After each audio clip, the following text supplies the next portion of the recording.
Expats starting a business in Bangkok face a myriad of challenges. You have obstacles that you would expect, such as forming your own business here in the kingdom, and of course simply getting operations off the ground. And then there's competition, which is incredibly fierce at the moment in the Thai capital and has been for some time now. With that in mind, let's go over the single biggest mistake expats make when starting a business in Thailand, as well as what can be done to avoid this.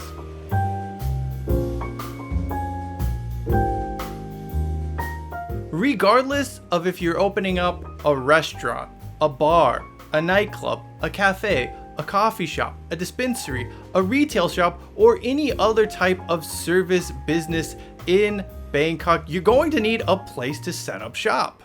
For most expats, the focus tends to be on places where foreigners and travelers tend to congregate. Nana, Asoke, Khao Road, among other locations. Unfortunately, space in these spots is quite limited and, if we're being honest, expensive. Not everyone can afford to rent out space here, and even if they can, some just might not be wanting to take the risk and the investment involved. When an expat does expand their search for a place to start their business, their attention usually turns to shop houses in other popular locations. Sukhumvit Road and its many offshoots, Silom and Satorn, even La Prao right now.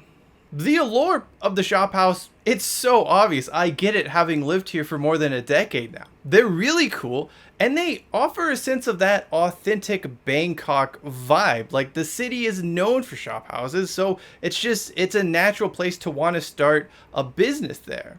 Whether you're only taking up a floor or two, or happen to be renting the entire building, envisioning your service business thriving in a Bangkok shop house is easy for most folks. The reality of starting your Bangkok business in one of these, well, it can be much different. Opening your service business in a shop house on Ekamai or Tonglor or in Silom, it immediately presents you with an uphill struggle that you're going to face throughout the lifespan of your business.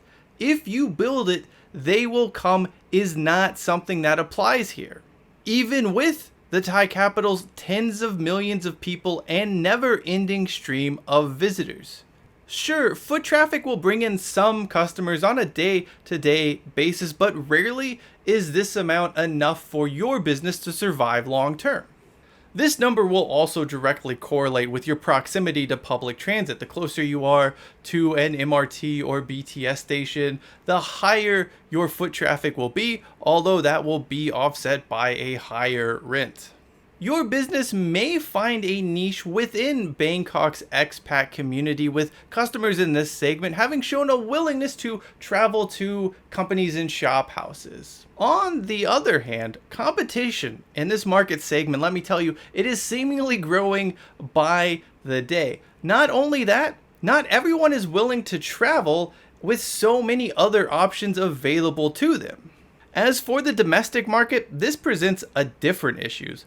A lot of Thai customers want parking, something that most Bangkok shop houses, at least ones on main streets, cannot provide. A lack of parking is an immediate disqualifier among some Thai customers. They have a car, they want to drive their car, and they need a place to park it. So again, it's just, if you don't have parking, you can't serve this clientele.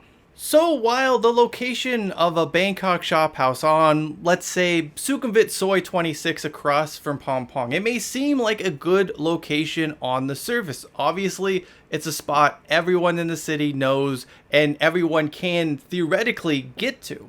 Unfortunately, history has shown that those businesses don't necessarily thrive or even survive. The location alone is rarely enough, and that's especially true if the foot traffic that does show up on a day-to-day basis doesn't offset the cost of rent. The biggest mistake expats make when starting a service business in Bangkok is choosing a shop house in one of these locations. Understanding this though, let's look at some of the ways you can mitigate this and even find some success of your own.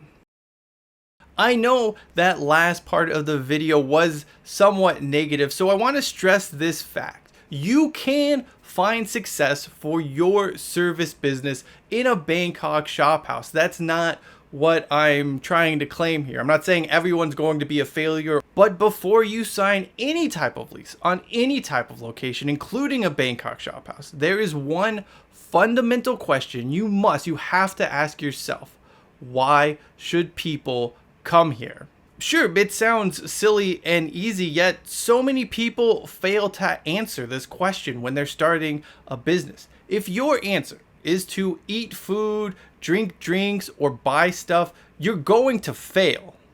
That is just the truth of the matter, by the way. I am not going to sugarcoat that for you or anyone else. The reality here is that there have been countless companies over the years, ones just like yours, ones who, if we're being honest, have probably done it better than how you're going to do it, that have failed. And the reason they failed is because they were unable to answer the question, why should someone come here?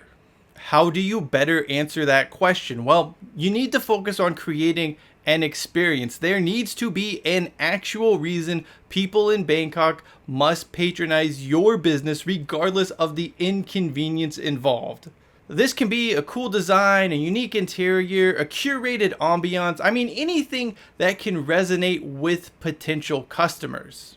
What I recommend doing is exploring Bangkok. Find businesses that are similar to what you want to do, take stock of what makes them successful, and then figure out how you can differentiate yourself from them. I always go back to burgers in Bangkok. So in 2018, 2019, at least seemingly 100 different hamburger shops opened up across the city.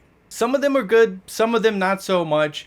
But I would say we have gone from like that number of 100 in peak Bangkok times, maybe to about 2015, even like dedicated burger shops in Bangkok. Now, obviously, COVID did thin that number out a bit, but there was also the fact that many of them were never able to figure out what they were doing differently or what made them unique as a hamburger offering. So if they didn't know, how would customers know why they should order from them as opposed to anyone else?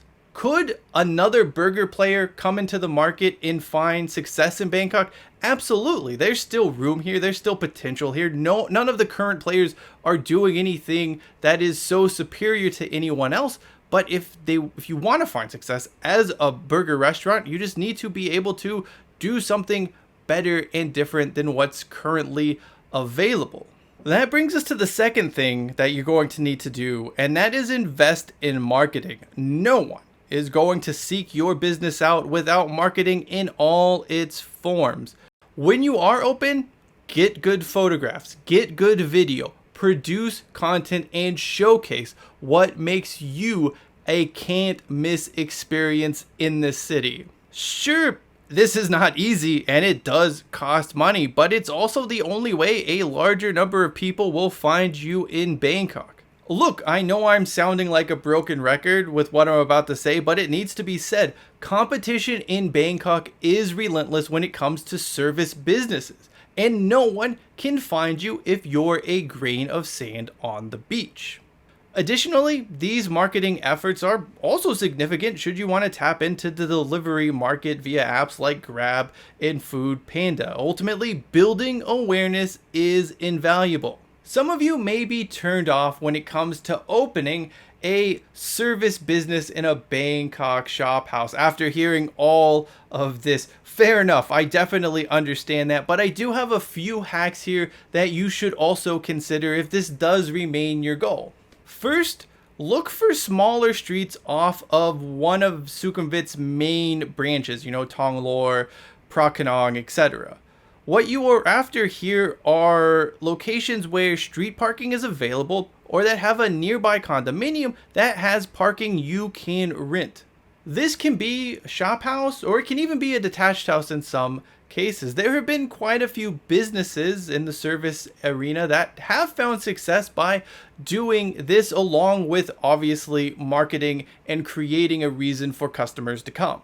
Second, don't be afraid of the suburbs. There's a lot of money in Bangkok, for example. You also have Nuchatatani as a major expat-style housing estate that is basically its own city.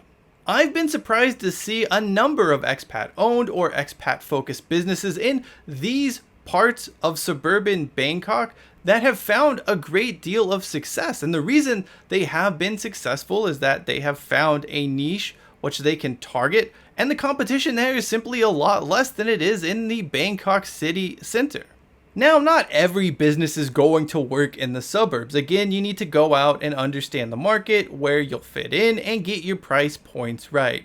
Ultimately, it's all about finding the best opportunity for your service business in Bangkok, and that, well, it just may not be in a shop house. Should you have any questions or want any extra information, feel free to leave it in the comment section below or shoot me a message in the link in the description of this video. That does it for me. I'm Cheyenne Hollis. This is Interesting Asia, and make sure you keep it interesting. Finally, also, if you are starting a business in Bangkok, good luck, because it is a challenge, but with a lot of work, a lot of effort, you can find success.